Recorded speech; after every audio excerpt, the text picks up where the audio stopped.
Nós estamos em contato agora com o companheiro Jordano Zanardi, que é dirigente do Sindipetro e atua em Santa Catarina. Novamente, os petroleiros aí assumem a vanguarda do movimento de trabalhadores ao deflagrarem uma greve que está se tornando aí a mais importante manifestação contra as medidas do governo Bolsonaro. Como está o movimento nesse momento? Bom dia. Bom dia, Sérgio. Os petroleiros iniciaram essa greve lá na 0 hora do dia 1º de fevereiro, né? Sábado. Nas unidades que trabalham com turno ininterrupto de revezamento. Dali para frente, a greve vem tomando corpo. Na segunda-feira, ela praticamente dobrou de tamanho, com a entrada e a adesão na greve do pessoal que trabalha em atividades administrativas ou em unidades operacionais que atuam em regime administrativo, né, que trabalham normalmente das 6 às 18. Então a greve teve um avanço muito grande na segunda-feira, para mais de 20 unidades em todos os estados onde a Petrobras tem algum negócio. Na terça-feira, esse número chegou a 30. Isso era o último dado que a gente teve aí, foi de 30 unidades já da Petrobras com adesão à greve, porém vem aumentando, mais de 50 unidades, porque estão entrando agora fortemente as plataformas. Então as refinarias e os terminais de distribuição de combustíveis já haviam aderido. Agora estão aderindo, né, às plataformas, que começaram suas assembleias na segunda-feira. As pautas principais de vocês para deflagrarem esse movimento de greve?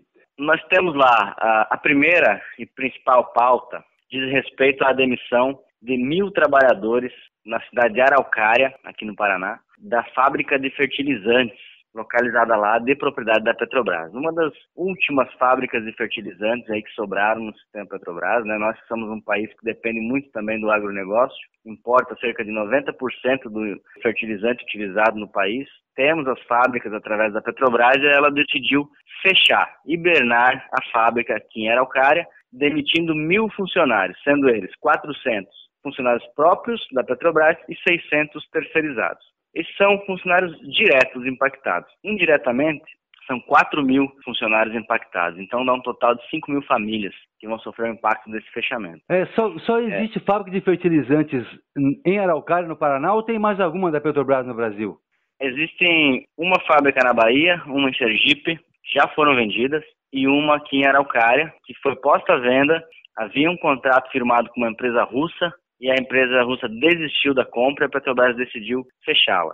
É importante que a gente explique por que a Petrobras está fechando essa empresa. Ela alega que essa empresa não dá o devido retorno que ela gostaria. Quando a gente fala de não dar retorno, não é que ela não dá lucro. Ela dá pouco lucro, se for comparada, por exemplo, com um investimento no pré-sal. Você retira petróleo a $4 e revende a 60, 70, de acordo com a cotação. Então, praticamente não existe um negócio que seja tão lucrativo quanto o pré-sal. A Petrobras deixa de ter aquela visão soberana, né, aquela visão de empresa integrada em benefício da economia do país e passa a atuar exclusivamente prevendo o lucro rápido e imediato para seus acionistas. Além disso, tem um acordo assinado em novembro do ano passado que foi violado pela direção da Petrobras. O que diz esse acordo, Jordano? Muito importante você mencionar o acordo coletivo de trabalho, né? Nós temos uma cláusula nesse acordo que proíbe as demissões plurimas ou coletivas. A própria Fafem, que é uma subsidiária da Petrobras, integral, tem também a mesma cláusula. A Petrobras está simplesmente atropelando o acordo coletivo e efetivando essas demissões, que são vedadas. Somente com negociação com os sindicatos é que poderia se chegar à hipótese de demissão coletiva ou plurima dentro da Petrobras. Ela está atropelando. Outros pontos que ela não está atendendo no nosso acordo coletivo dizem respeito ao plano de saúde, à participação nos lucros, tabelas de turno e banco de horas. Em algum momento, a empresa, nessa gestão Castelo Branco, se dispôs a negociar com os petroleiros, Jordano? Eles alegam que estão negociando, mas na verdade as mesas de negociações são meras formalidades sem nenhum avanço. A Petrobras cria o regramento que ela pretende implementar, por exemplo, para o banco de horas, né? Ela cria a regra que ela pretende implementar. Por óbvio, essa regra é extremamente leonina em relação aos funcionários, e quando as entidades sindicais sentam à mesa para conversar a respeito, ela simplesmente apresenta esse regramento e se levanta da mesa. A ocupação da sede da Petrobras no Rio de Janeiro é o que a gente percebe que mais inquieta aí a direção da Petrobras, já colocou a polícia na frente lá para intimidar vocês, os petroleiros. Como que está no momento essa ocupação no Rio de Janeiro? Então, desde a sexta-feira, dia 31 de janeiro, a Comissão Permanente de Negociação, uma comissão formada por diretores de alguns sindicatos, que compõem a FUP, foi até a sede da Petrobras justamente para ter uma reunião de negociação antes da greve, para que de repente conseguisse negociar e não precisar deflagrar a greve, né? A Petrobras novamente foi truculenta, tentou impor suas condições e dali em diante saiu da mesa. Os diretores decidiram que não iriam mais sair do prédio sede da Petrobras a partir daquele momento e iniciou-se a ocupação.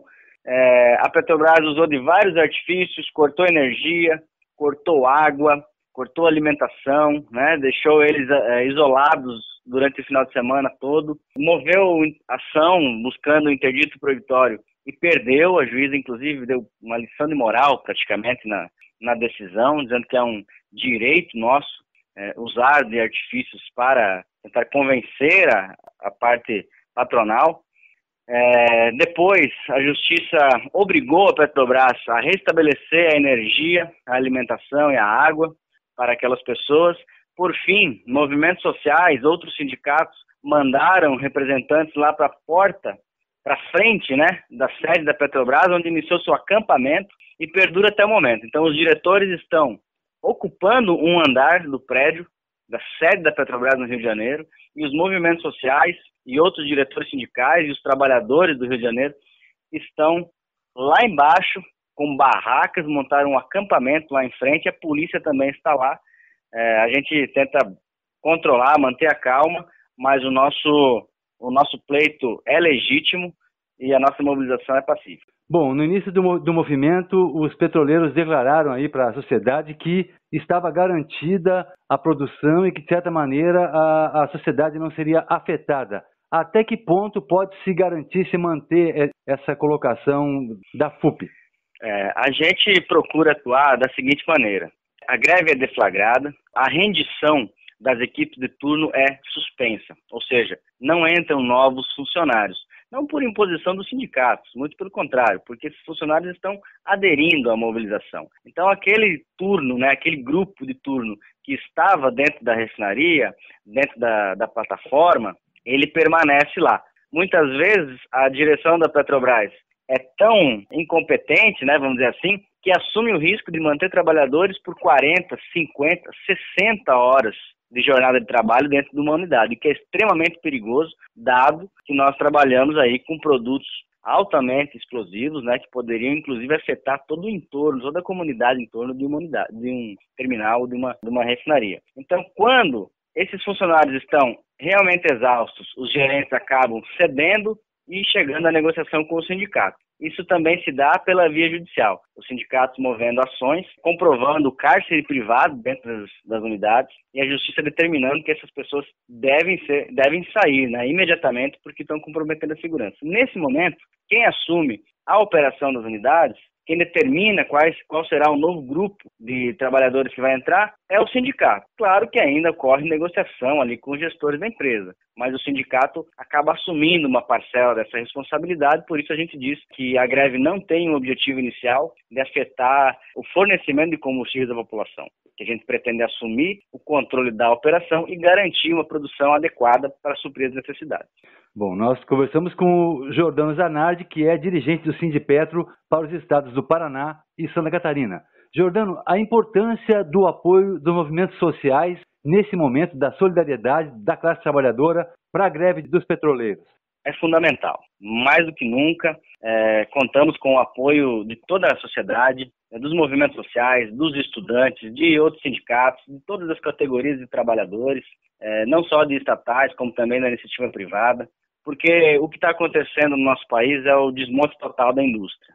A indústria no nosso país está sendo totalmente dizimada e nós não podemos ficar de braços cruzados vendo isso acontecer. Então, os petroleiros estão aí novamente puxando esse movimento. Eu acho que nós, enquanto instituição, o Sindipetro, temos plena certeza de que esse movimento pode ganhar força, tomar corpo com participação expressiva de outros atores da sociedade e que a gente consiga reverter, ou pelo menos barrar, né, impedir que mais estragos sejam feitos para essa política absurda, né? Essa política econômica praticamente submissa aos Estados Unidos e a outros países. Quando a gente fala de população, talvez a população não se veja contemplada por essa pauta, né, que é contra as 1.000 demissões diretas e 4.000 empregos perdidos indiretamente em Araucária. Mas nós estamos também sempre com o nosso mote, que esse não muda nunca, né? Sempre é mote das nossas campanhas, que é pela redução do preço dos combustíveis e do gás de cozinha. Não faz sentido uma empresa que retira petróleo do pré-sal a $4 repassar esse produto a 60 ou 70 dólares para o consumidor interno, dentro do nosso próprio país. É por isso que esses preços estão absurdos aí na bomba do combustível, R$5 na gasolina. O dólar a 4,20, o governo Bolsonaro não consegue controlar a alta do dólar, e a Petrobras atuando como se fosse uma empresa privada, amando, é óbvio, do Paulo Guedes e do atual governo. Quem sofre com isso tudo é o trabalhador, é o microempresário, é o caminhoneiro, que paga preço absurdo no combustível, e é a dona de casa também que paga o gás de cozinha aí a praticamente R$100. Jordano, o fechamento da Fafem no Paraná é mais um passo para a tentativa do governo Bolsonaro, Guedes, de privatizar a Petrobras? Exatamente, né? O Paulo Guedes, a gente sabe que a origem aí dele é de bolsa de valores, de algumas empresas, praticamente todas na área financeira, né, bancos e etc. Então ele tem um compromisso praticamente exclusivo com investidores, a maioria deles estrangeiros, ou mega investidores brasileiros. Não tem compromisso nenhum com a indústria nacional, com o desenvolvimento dos nossos empregos aqui no país. Então quando eles traçam a estratégia para a administração da Petrobras, eles deixam de ver a questão da soberania energética nacional, né? Deixam de perceber que isso é um bem da população e passam a querer gerar valor imediato para o acionista. Se você puxar os comunicados da Petrobras, em todos eles, lá no final, você vai ver algumas frases relacionadas a isso. A busca pela maximização do lucro e a entrega ao acionista. O governo brasileiro realmente ainda é o principal acionista, um pouco mais de 55% das ações. Os demais, os outros 45%, na sua maioria, são estrangeiros, né? Então é para essas pessoas que o Paulo Guedes e o Castelo Branco, que é o presidente da Petrobras, trabalham, para gerar dividendos e juros para essas pessoas. E esquecem que a Petrobras, que já representou quase 14% do PIB nacional, sozinha, ela é a indutora de desenvolvimento desse país. É dela que saem os investimentos que vão acarretar em milhares, milhões de empregos indiretos pelo país. Então nós somos totalmente contrários a essa forma de governar, vendo a Petrobras como empresa privada. A Petrobras tem que trabalhar para a população, para dar bem-estar ao país, com combustíveis baratos e com retorno em lucro para investimento no país. Esse foi o companheiro Jordano Zanardi, que é dirigente do Sindipetro, a quem a gente agradece aí mais uma vez por atender ao Informa Luta. Jordano, muito obrigado, sucesso na luta, na greve de vocês e rumo à vitória. Muito obrigado, abraço. Muito obrigado a você, agradecemos sempre o espaço, um bom trabalho para você e tomara que a sua audiência goste do programa. Obrigado.